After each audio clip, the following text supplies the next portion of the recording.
Namaste, Namaskaram.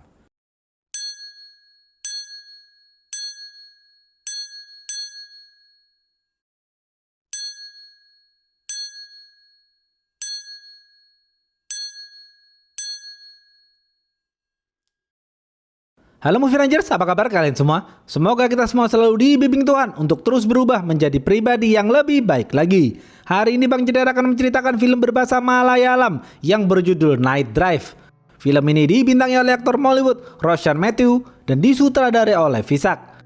Film ini bercerita tentang seorang supir taksi online yang berusaha mengungkap kebobrokan seorang menteri. Oke, langsung aja, put your headset on and listen to me.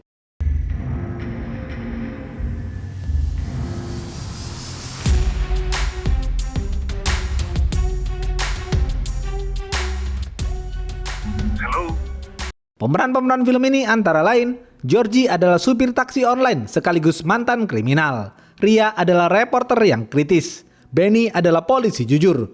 Kurup adalah menteri. Ria adalah reporter cerdas dan pemberani. Ria dan bosnya sedang sibuk memberitakan kasus penyelundupan emas oleh seorang menteri korup bernama Kurup. Namun, sampai sekarang kepolisian belum menangkap Kurup karena belum menemukan bukti. Ria meyakini ada oknum polisi yang juga terlibat dalam kasus ini. Masyarakat terus mendesak kepolisian agar segera menangkap Kurup.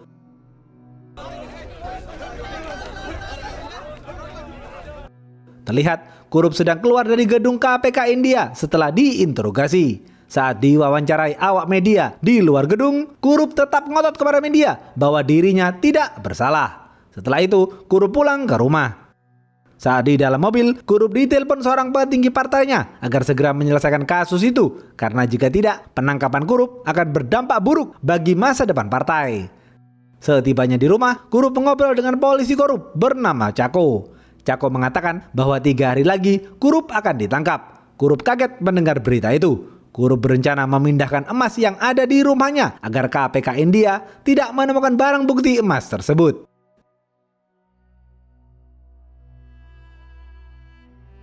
Georgie adalah kekasih Ria yang bekerja sebagai supir di kantor perusahaan travel. Georgie dan Ria sudah berpacaran sejak bocil. Georgie mempunyai atasan bernama Francie. Georgie juga mempunyai teman wanita yang baik hati bernama Aipa. Terlihat Georgie sedang makan di sebuah warkop. Setelah itu, Georgie melakukan pekerjaan sampingannya sebagai supir taksi online. Georgie sedang dalam perjalanan untuk menjemput penumpangnya bernama Amina. Setelah tiba di lobi mall, Amina masuk ke dalam mobil Georgie. Dalam perjalanannya, mereka berdua berkenalan satu sama lain.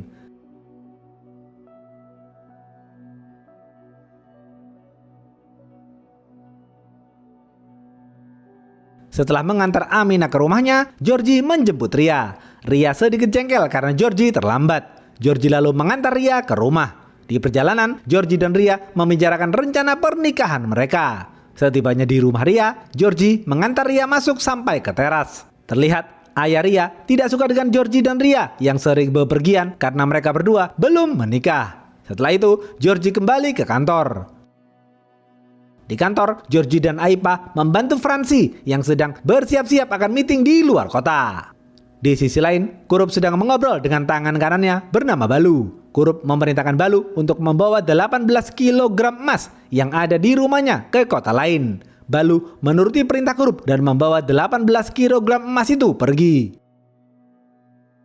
Malam hari, tepat jam 12 malam, Georgie memberikan surprise kepada Ria karena malam itu Ria berulang tahun. Georgie juga menyelinap masuk ke kamar Ria. Mereka berdua kemudian pergi untuk jalan-jalan ke pantai. Dan malam itu, Ria yang menyetir mobil.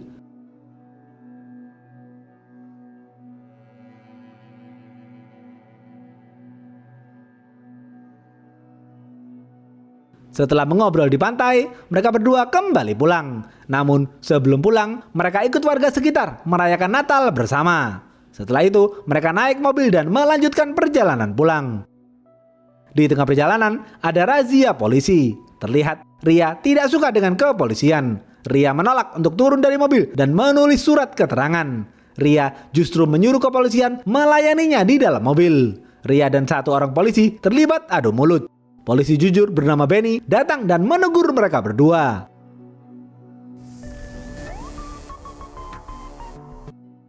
Ria yang paham mengenai hukum justru memarahi Benny karena kepolisian mengganggu ketertiban umum di malam hari. Benny jengkel kepada Ria yang sangat cerewet. Pengendara motor merekam perdebatan mereka dalam sebuah video. Akhirnya Benny mengalah dan membiarkan Ria dan Georgie pergi. Ria dan Georgie lalu melanjutkan perjalanan. Di dalam mobil, Georgie menasihati Ria agar Ria tidak mudah marah dalam segala hal. Saat mereka sedang berdebat, tiba-tiba mereka menabrak seseorang. Ria dan Georgie langsung mengerem. Ternyata yang ditabrak adalah Balu. Mereka berdua panik dan langsung membawa Balu ke rumah sakit. Georgie memasukkan tas Balu ke dalam mobil. Georgie bingung dan menelpon Francie untuk bertanya di mana rumah sakit terdekat. Francie menyuruh Georgie pergi ke rumah sakit Sunrise karena Francie kenal dengan salah satu dokter di sana. Setibanya di rumah sakit Sunrise, Balu langsung dibawa ke ruang ICU. Pihak rumah sakit kemudian menelpon ke kepolisian dan melaporkan adanya kecelakaan. Tak lama kemudian, Benny mendatangi rumah sakit dan melihat Ria dan Georgie di sana. Benny senang karena sekarang Benny bisa memberi pelajaran kepada Ria si cerewet. Benny bertanya kepada mereka siapa yang menyetir mobil saat kecelakaan. Karena Georgie ingin melindungi Ria, Georgie menjawab Georgie lah yang menyetir mobil. Benny lalu menemui dokter. Benny mendapatkan informasi bahwa pasien bernama Balu yang ditabrak Ria mengalami luka tusukan di bagian punggung. Benny berasumsi Georgie dan Ria lah pelaku penusukan itu. Benny akan menuntut Ria dan Georgie atas kasus percobaan pembunuhan. നിന്നോട് ആരാ പറഞ്ഞത് വെറും ആക്സിഡന്റ് കേസാണെന്ന് 307 IPC കേട്ടിട്ടുണ്ടോ നീ attempt to murder. Ria dan Georgie kaget karena mereka tidak tahu apa-apa. Namun Benny tidak percaya dengan mereka berdua. Untuk sementara waktu, Benny menahan Georgie dan Ria di rumah sakit. Di rumah Kurup, dua preman bayaran Kurup melaporkan bahwa tas yang berisi 18 kg emas yang dibawa Balu diambil oleh dua orang laki dan perempuan. Cako datang dan memberitahu Kurup bahwa dua orang yang membawa tas emas itu adalah Georgie dan Ria yang sekarang sedang ditahan di rumah sakit. Kurup panik karena jika Ria tahu emas itu, Ria akan memberitakan hal itu dan reputasi Kurup akan semakin hancur. Kurup lalu memerintahkan Cako untuk segera pergi ke rumah sakit dan mengamankan tas emas yang berada di dalam mobil Georgie dan Ria. Cako dengan cepat pergi ke rumah sakit. Di rumah sakit, dokter mengatakan kepada Georgie dan Ria bahwa luka yang dialami Balu bukan karena tabrakan. Artinya, mobil Georgie dan Ria tidak menabrak Balu. Mereka berdua lega mendengar hal itu. Mereka berdua lalu menemui Benny dan meminta pulang, tetapi Benny tetap menahan mereka. Ria ngotot untuk minta pulang, namun Benny marah dan membentak Ria. Mereka berdua akhirnya menurut saja. Benny lalu menyuruh Georgie untuk mengosongkan mobilnya karena mobilnya akan dibawa ke kantor polisi. Saat Georgie dan Ria membuka tas Balu di dalam mobil, mereka berdua kaget melihat emas 18 kg. Mereka berdua merasa ada yang tidak beres. Mereka langsung menyembunyikan tas itu di bawah mobil. Tak lama kemudian, Cako datang dan memeriksa mobil Georgie dan Ria. Namun Cako tidak menemukan apa-apa. Benny lalu kembali ke dalam rumah sakit, sedangkan Cako kembali ke rumah Kurup. Saat anak buah Cako sudah membawa mobil Georgie, beberapa detik kemudian, Francie dan Aipa datang ke rumah sakit.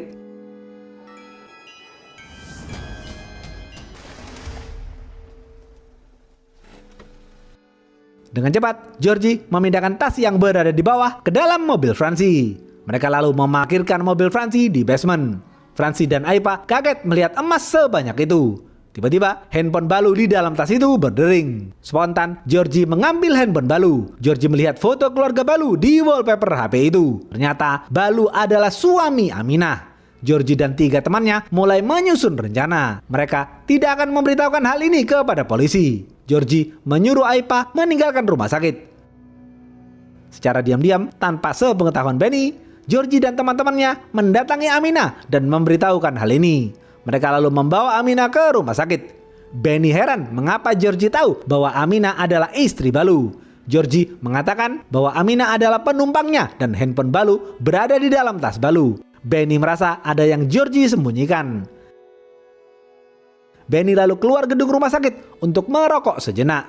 Di sana, Benny melihat kamera CCTV. Benny langsung pergi ke ruangan CCTV. Di rekaman CCTV terlihat jelas bahwa Georgie sedang menyembunyikan tas Balu. Benny tidak tahu apa isi tas Balu, namun Benny yakin Georgie menyembunyikan sesuatu. Benny lalu memanggil Georgie, Ria, dan Francie untuk membuka tas itu. Saat Benny membuka tas itu, isinya hanya sekumpulan pakaian Francie. Mereka semua kemudian dibawa ke kantor polisi. Tas Balu disita di kantor polisi. Di kantor polisi, Benny menginterogasi Georgie dengan keras sambil menunjukkan rekaman CCTV saat Georgie menyembunyikan tas itu.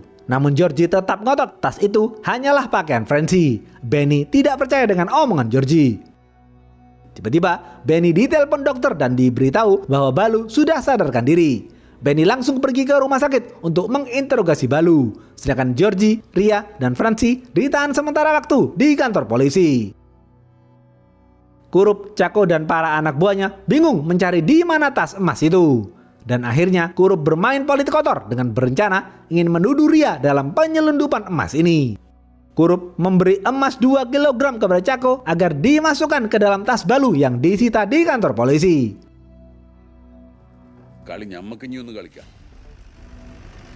Setibanya di rumah sakit, Benny langsung menginterogasi Balu. Balu memberitahu semuanya kepada Benny. Benny merekam pernyataan Balu dalam sebuah video.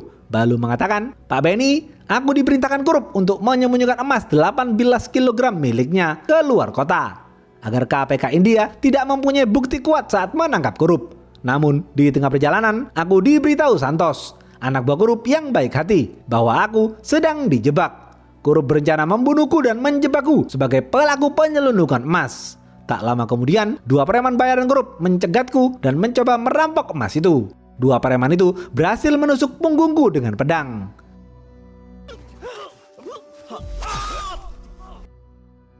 Aku terus mencoba kabur melarikan diri. Hingga akhirnya aku terjatuh tepat di depan mobil Georgie dan Ria. Mereka berdua langsung mengerem mendadak. Setelah mendengar cerita Balu, Benny yang merupakan polisi jujur marah kepada Kurup. Benny menyuruh anak buahnya untuk menjaga Balu di rumah sakit karena nyawa Balu sedang dalam bahaya.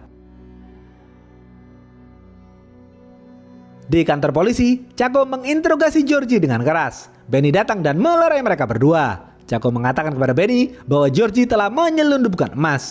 Benny bingung dengan pernyataan Chaco. Saat Benny mengecek tas itu, ternyata benar. Ada 2 kg emas di dalam tas itu. Padahal saat Benny memeriksa, tidak terdapat emas 2 kg di dalam tas itu. Benny mulai mencurigai Chaco yang bermain politik kotor. Chaco mengatakan, "Benny, Georgie adalah mantan kriminal. Dahulu aku pernah memenjarakan Georgie ketika ia masih remaja. Ia membunuh seorang guru di pinggir pantai tanpa motif yang jelas." Benny kaget mendengar fakta itu. Namun Benny tetap tidak suka dengan Chaco yang merupakan polisi korup. Benny dan Georgie secara diam-diam akan bekerja sama untuk merencanakan sesuatu yang cerdas. Kurup menelpon Chaco untuk bertanya perkembangan masalah ini. Kurup lalu menelpon Kapolsek agar segera membunuh Balu di rumah sakit.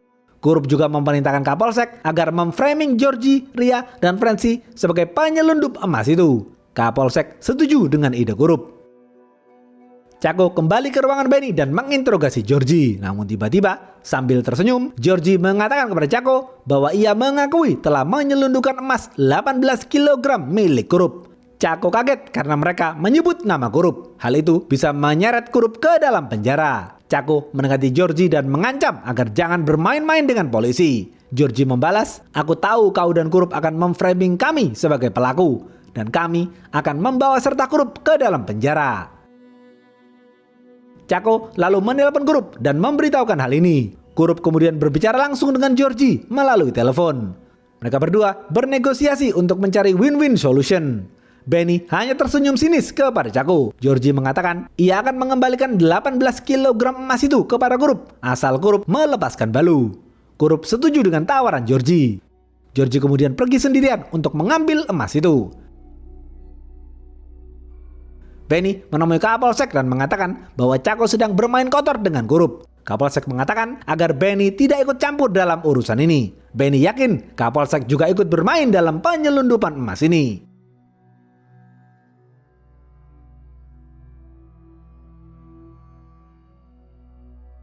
Kapolsek lalu berangkat ke rumah sakit untuk membunuh Balu. Namun saat Kapolsek memasuki ruangan Balu, Balu tidak berada di sana. Ternyata Georgie membawa kabur Balu untuk menyelamatkan Balu dan Amina. Georgie dan Aipa lalu membawa mereka pergi. Namun di tengah perjalanan, Kurup menelpon Georgie dan mengatakan ia telah menyandera Ria di markasnya. Georgie terdiam membisu. Kurup memerintahkan Georgie agar berhenti di tepi jalan dan menyerahkan emas itu kepada preman bayaran Kurup. Georgie tidak bisa berkutik dan hanya menurut saja. Georgie kemudian memerintahkan Amina untuk men-share live location ke HP Georgie. അങ്ങനെയാണ് എന്താ ചെയ്യേണ്ടതെന്ന് എനിക്കറിയാം. മാഡത്തിൻ്റെ ഫോണിൽ നിന്ന് live location എനിക്ക് അയക്കാം. Georgie lalu menelpon Benny dan berhenti di pinggir jalan. Tak lama kemudian, dua preman bayaran Kurup menghampiri mobil Georgie dan mengambil tas berisi emas. Mereka juga menyandera Balu dan Amina. Setelah itu, Benny datang dan menjemput Georgie. Sebelum pergi, Georgie menyuruh Aipa untuk melakukan sesuatu. Setelah itu, Georgie dan Benny pergi mengikuti GPS live location Amina.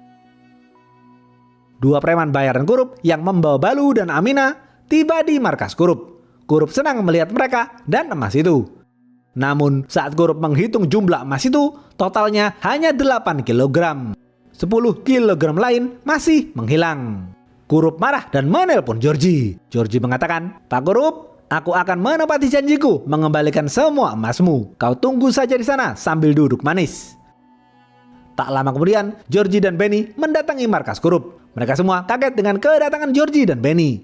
Ria hanya tersenyum manis dan mengatakan, "Pak Kurup dan Pak Cako, dahulu Georgie masuk penjara karena membunuh seorang guru. Guru itu mencoba memperkaosku saat aku berumur 13 tahun. Georgie langsung ditangkap dan disiksa habis-habisan di kantor polisi. Namun Georgie tidak mengatakan apa motifnya karena Georgie tidak ingin orang-orang tahu korbannya adalah aku. Georgie ingin menjaga nama baikku karena dia sangat mencintaiku."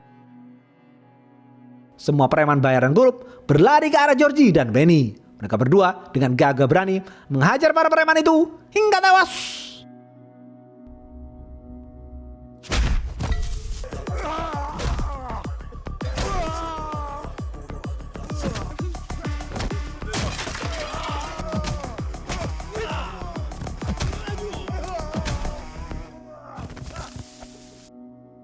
Setelah berhasil menghajar para preman itu, Benny dan Georgie mendatangi Kurup dan Cako. Georgie sambil tersenyum mengatakan kepada Kurup bahwa emas 10 kg sudah ia kembalikan. Ternyata Georgie meletakkan emas itu di rumah Kurup. Cetir!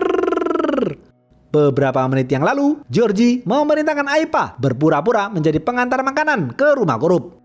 Aipa menyelundupkan emas itu di dalam box makanan dan memberikannya kepada Santos. Santos kemudian meletakkan emas itu di lemari Kurup.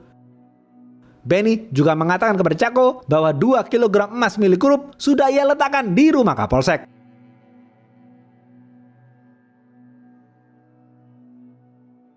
Tak lama kemudian, awak media dan KPK mendatangi markas Kurup dan menangkap Kurup dan Cako. Di sana, Ria membawakan berita secara langsung mengenai penangkapan Kurup sebagai dalang penyelundupan emas. KPK berhasil menyita 10 kg emas di rumah Kurup. Tim KPK lain juga menangkap Kapolsek di rumahnya beserta emas 2 kg milik Kurup.